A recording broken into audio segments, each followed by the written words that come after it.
What's up guys? Merci d'avoir cliqué sur la vidéo. Le thème du jour, ce qui te fait décrocher de ton objectif. T'es prêt?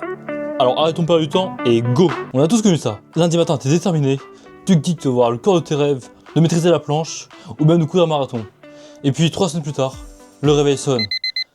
Il pleut, t'as eu une sale journée au taf, et là tu te dis pas aujourd'hui. Le lendemain, c'est pareil. Et une semaine après, t'as arrêté. Et pourquoi? C'est pas un manque de force, ni un manque de temps, mais c'est autre chose. On va voir ensemble les 3 raisons invisibles qui te font décrocher. Point 1, le piège du tout ou rien. La première erreur, c'est de devoir passer du niveau 0 à 100 en une journée. Start at 0, level 0. No, there is no such thing as level 0.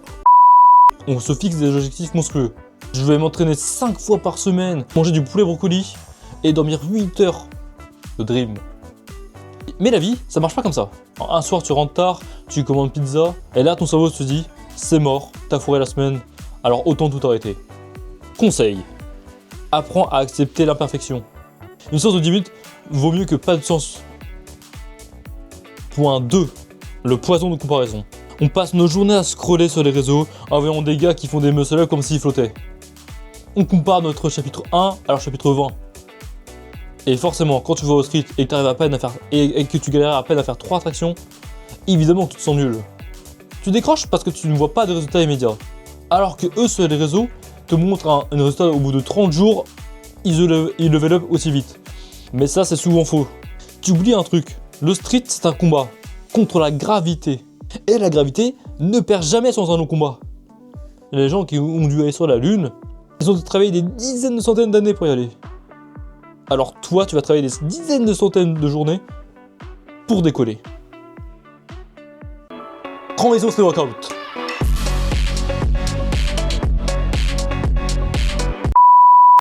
Point 3. L'absence de pourquoi profond. Pourquoi tu fais du street? Si ta réponse c'est juste pour être beau à la plage, ça ne te suffira pas à te motiver les soirs d'hiver où il fera moins de degrés. Il te faut un objectif qui te dépasse. Pour moi, c'était gagner en confiance lorsque j'en avais pas. Et ensuite, tu peux très bien l'adapter et en rajouter, tout comme j'ai fait pour débloquer des figures, améliorer mon corps ou blablabla d'autres trucs. Si ton pourquoi est superficiel, ta motivation sera superficielle aussi. Tu décrocheras parce que ton objectif ne fait pas le poids dans ton cœur. Bon, c'est bien beau de citer les problèmes.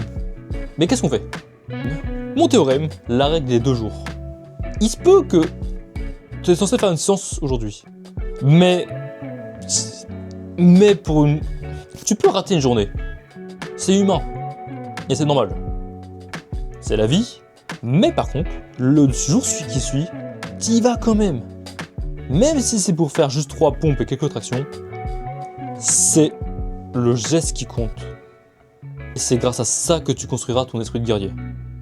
Bon, évidemment, si tu t'es blessé ou que tu as une maladie, il faut éviter. Même si, bon, le sport c'est quand même pas mal pour la maladie. Bon, attention, là, ça va débattre. Bon, maintenant j'ai besoin de toi.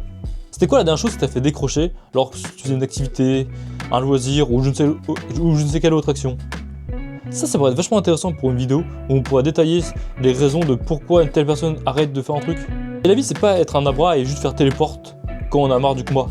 Ah non, non, non. Il faut combattre. Nulle comparaison. Mais bon, oui, j'ai besoin de toi. Le street, ça veut peut-être dire rue, mais ici on s'entraîne, ok? On est ensemble, soudés. Et même si vous ne faites pas du street workout et que vous faites des trucs en club ou je ne sais quelle autre activité, on est là. Ok mon gâté. Sur ce, merci d'avoir resté jusqu'à la fin de la vidéo. N'hésite pas, le pouce, à écrire en commentaire si la vidéo t'a plu et potentiellement un sujet pour ma prochaine vidéo. N'hésite pas, le partage à tes potes. Et moi, je te dis à la prochaine. Bon entraînement. Haya!